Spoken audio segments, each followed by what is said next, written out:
E eu queria já de antemão deixar bem claro, Bolsonaro, na minha avaliação, na minha leitura, não irá avançar de maneira alguma para um armamento massivo da população.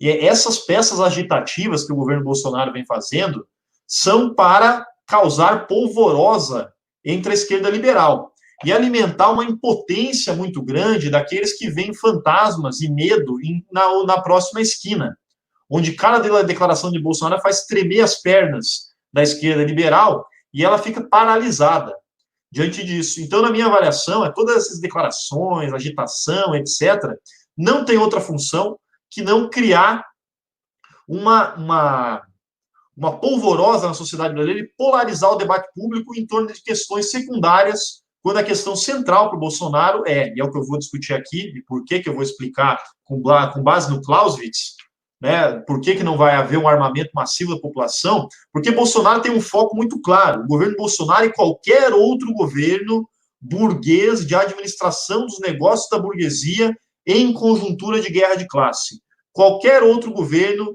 né, seja governo nacional, federal, estadual, municipal, está orientado por duas tarefas centrais, que é essas que a gente, enquanto Revolução Brasileira, vem colocando repetidamente. Ponto 1, avançar no sentido das contra-reformas econômicas e sociais que destroem as condições de vida da classe trabalhadora.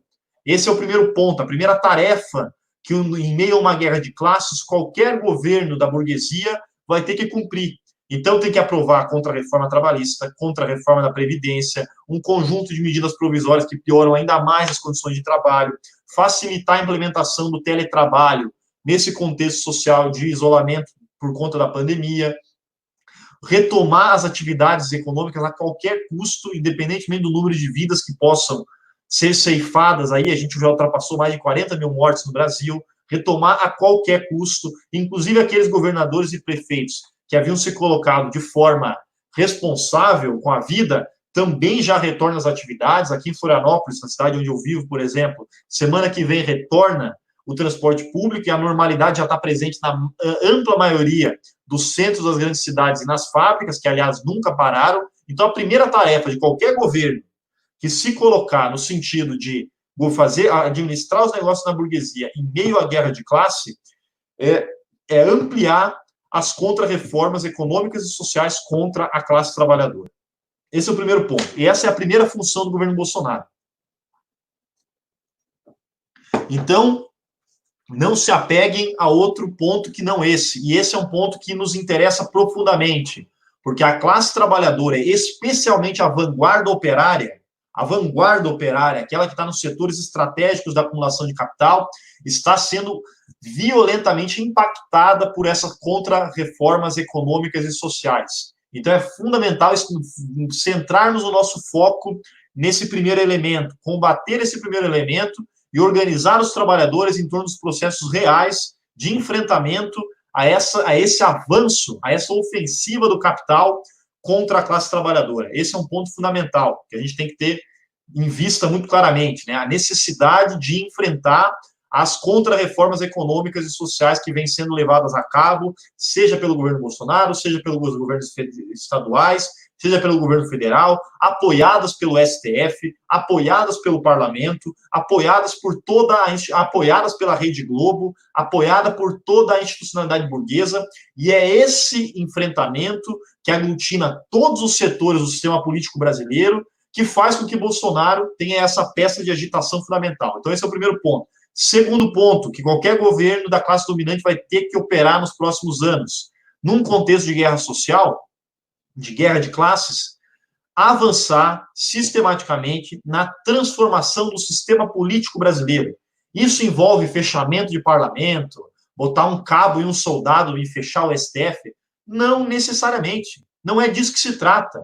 Se trata de avançar nas formas repressivas que já existem, que a própria Constituição de 88 e as mudanças constitucionais que foram sendo feitas na sequência garantiram para que isso acontecesse. E eu dou algumas questões básicas aqui, a intervenção do judiciário nas greves dos sindicatos, que começaram a ocorrer de forma bastante acentuada no último período, ou as intervenções de caráter administrativo sobre expressões da luta dos trabalhadores.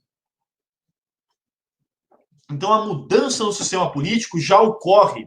E quando não há nenhuma capacidade de oposição da classe trabalhadora efetiva, que hoje não temos, mas temos que construir, temos apenas em alguma escaramuça ou outra, mas enquanto classe articulada ainda não temos, o governo Bolsonaro, então, não vai fazer uma mudança radical.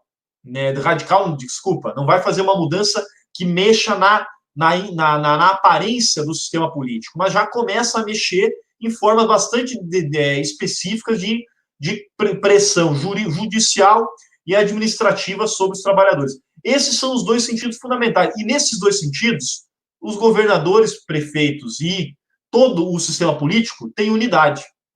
Tem unidade.